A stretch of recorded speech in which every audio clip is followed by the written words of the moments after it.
Seamus O'Toole had a problem. A big problem.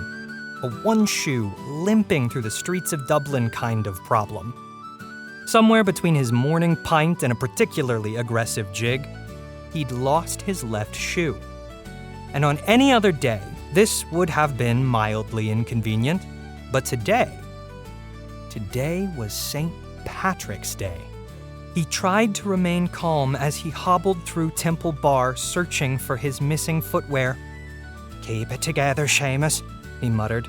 "Just find the shoe and you'll be grand." Unfortunately, the moment he turned the corner, a group of very enthusiastic tourists spotted him. "A leprechaun!" one of them shrieked. Seamus winced. He was, in fact, a leprechaun.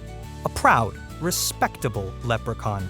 But today, that made him public property. "Oh, no, not today." Seamus tried to back away, but his lack of a second shoe made him wobbly. Before he could escape, 3 strangers lunged at him, wrapping him in a bear hug.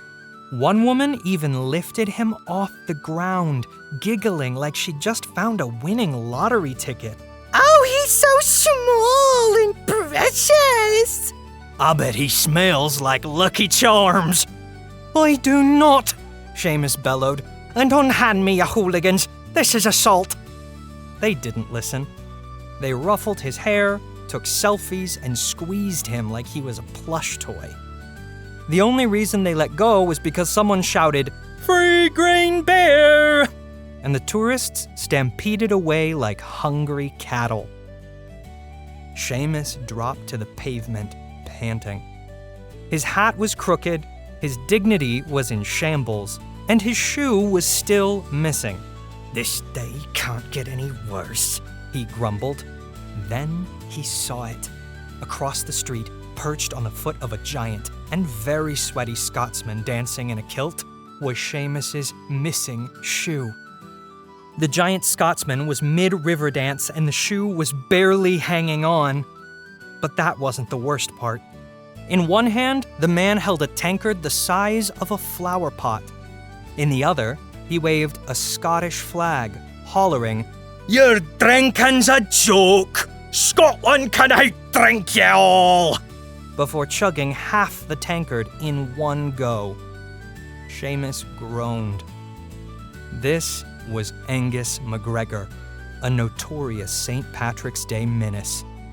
Every year, he stormed into Dublin just to prove the Scots could drink more than the Irish.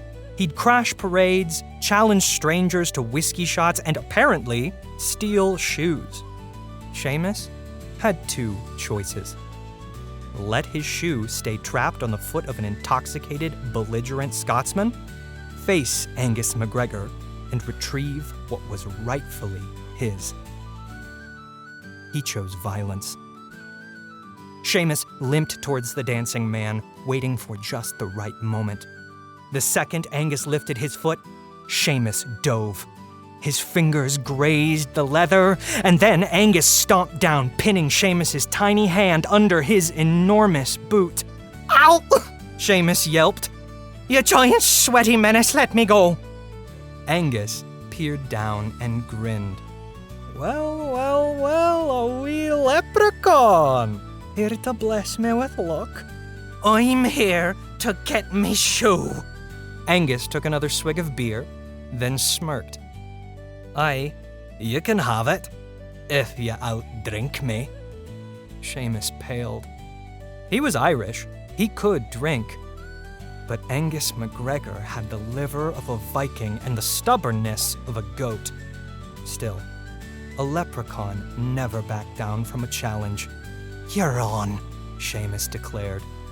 The crowd roared as a bartender slammed 2 full pints onto a table.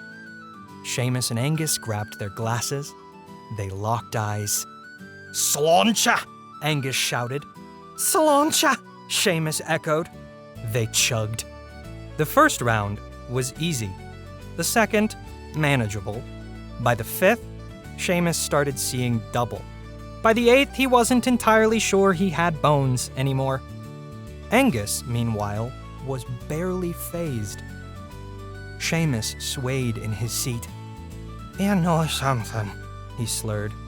you're not actually that bad. Angus grinned.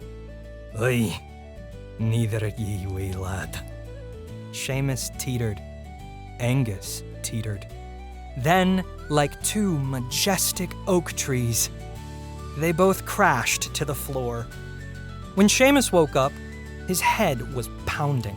His dignity was gone, and, miraculously, his shoe was back on his foot. Angus snored beside him, still holding his empty tankard like a teddy bear. From somewhere in the distance, a voice yelled, "Free green beer!" Seamus groaned and covered his face. Next year, he was staying inside.